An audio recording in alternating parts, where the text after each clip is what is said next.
പൗരത്വ ഭേദഗതി നിയമം മുസ്ലിം സമൂഹത്തിന് സമ്പൂർണ്ണമായി എതിരാണെന്ന് മുഖ്യമന്ത്രിയുടെ മലപ്പുറം പ്രസംഗത്തിൽ വ്യാപക വിമർശനമുയരുന്നു. മുഖ്യമന്ത്രി തെറ്റായ വ്യാഖ്യാനം നടത്തി മതവികാരം ഇളക്കിവിടാൻ ശ്രമിച്ചുവെന്നും തെരഞ്ഞെടുപ്പ് കമ്മീഷൻ ഇക്കാര്യത്തിൽ ഇടപെടണമെന്നുമാണ് പൊതുവായ ആവശ്യം. കൂടുതൽ വിവരങ്ങളുമായി MK വിനോദ് ചേരുന്നു. വിനോദ്, മുഖ്യമന്ത്രിയുടെ മലപ്പുറം പ്രസംഗത്തിനെതിരെ വ്യാപകമായ പ്രതിഷേധമാണ് വിവിധ കോണുകളിൽ നിന്നുയരുന്നത്. വിശദാംശങ്ങൾ.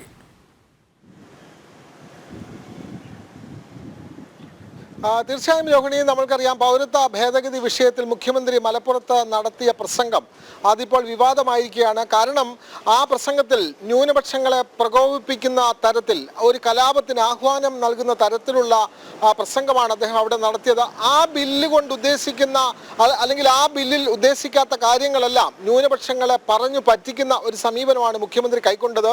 ഈ നമ്മുടെ രാജ്യത്ത് താമസിക്കുന്ന മുസ്ലിം സമൂഹത്തെ നിഷ്കാസനം ചെയ്യുന്ന ഒരു പൗരത്വ ഭേദഗതി നിയമമാണ് എന്ന് അദ്ദേഹം പറഞ്ഞു വെക്കുന്നു. നമ്മൾക്കറിയാം ആ പൗരത്വ ഭേദഗതി നിയമം കൊണ്ട് നമ്മുടെ രാജ്യത്ത് താമസിക്കുന്ന ഒരാൾക്കും ഏത് ജാതി മത വിഭാഗത്തിൽപ്പെട്ട ആളുകളാണെങ്കിൽ പോലും അവരിൽ ഒരാൾക്ക് പോലും ദോഷകരമായി ബാധിക്കുന്ന അല്ലെങ്കിൽ അവരുടെ പൗരത്വം നഷ്ടപ്പെടുന്ന ഒരു ഭേദഗതി ബില്ല് അല്ല അത് എന്ന് മുഖ്യമന്ത്രിക്കും അറിയാം. പക്ഷേ അങ്ങനെ ഇരിക്കെ ആ ബില്ലിനെ പറ്റി തെറ്റിദ്ധാരണാജനകമായ പ്രസംഗമാണ് അദ്ദേഹം മലപ്പുറത്ത് നടത്തിയത്. ഒരു മതവിഭാഗത്തെ സമ്പൂർണ്ണമായി പ്രകോപിപ്പിക്കുന്ന തരത്തിൽ അദ്ദേഹം ഇത്തരത്തിൽ പ്രസംഗം നടത്തിയത്. പ്രത്യേകിച്ചും തെരഞ്ഞെടുപ്പ് കാലമാണ്, തെരഞ്ഞെടുപ്പ് പെരുമാറ്റച്ചട്ടം നിലനിൽക്കുന്ന ഈ അവസരത്തിൽ മുഖ്യമന്ത്രി ഇത്തരത്തിൽ സംസാരിച്ചത് ഇത്തരത്തിലുള്ള ചട്ടലംഘനമാണ് എന്നുള്ള പരാതികളാണ് ഉയരുന്നത്. ഇത്തരത്തിൽ മതവികാരങ്ങൾ വ്രണപ്പെടുത്തുന്ന തരത്തിൽ അല്ലെങ്കിൽ മതചിഹ്നങ്ങൾ ഉപയോഗിക്കുന്ന തരത്തിൽ ഒന്നും തെരഞ്ഞെടുപ്പിൽ യാതൊരു പ്രവർത്തനവും നടത്താൻ പാടില്ല എന്ന നിയമം നിലവിലുണ്ട്. അതിനെയെല്ലാം തകിടം മറിച്ചുകൊണ്ടാണ് സംസ്ഥാനത്തിൻ്റെ മുഖ്യമന്ത്രി തന്നെ ഒരു ബില്ലിനെ പറ്റി തെറ്റായ വ്യാഖ്യാനം നടത്തുന്നത്.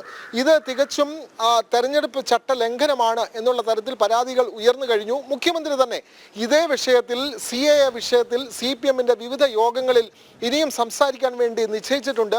അവിടങ്ങളിലൊക്കെ തന്നെ ഇത്തരത്തിൽ തെറ്റിദ്ധാരണാജനകമായ പ്രസംഗമാണ് നടത്തുന്നതെങ്കിൽ അത് വലിയ കലാപ ആഹ്വാനമായി മാറും എന്നുള്ള ഒരു ആക്ഷേപം ഉയരുന്നു. എന്തായാലും തെരഞ്ഞെടുപ്പ് കമ്മീഷന് മുമ്പിലും പോലീസിന് മുമ്പിലും മുഖ്യമന്ത്രി നടത്തിയ ഈ പ്രസംഗത്തിനെതിരെ പരാതികൾ ലഭിച്ചിട്ടുണ്ട്. BJP അടക്കമുള്ള കക്ഷികളാണ് ഇത്തരത്തിലുള്ള പരാതികളുമായി രംഗത്ത് വന്നിട്ടുള്ളത്.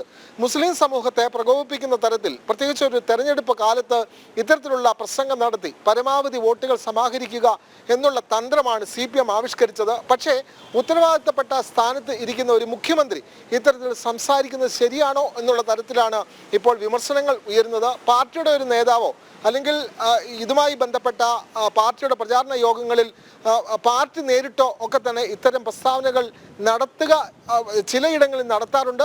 പക്ഷേ മുഖ്യമന്ത്രി തന്നെ ഇത്തരത്തിലുള്ള തെറ്റായ കാര്യങ്ങൾ പറഞ്ഞ് ജനങ്ങളെ കബളിപ്പിക്കുന്നു അല്ലെങ്കിൽ ഇത്തരത്തിൽ ന്യൂനപക്ഷ വിഭാഗങ്ങളെ പ്രകോപിപ്പിക്കുന്ന തരത്തിൽ പ്രസംഗം നടത്തിയതിനെതിരെ വ്യാപകമായ പരാതികളാണ് ഉയരുന്നത്. രോഹിണി.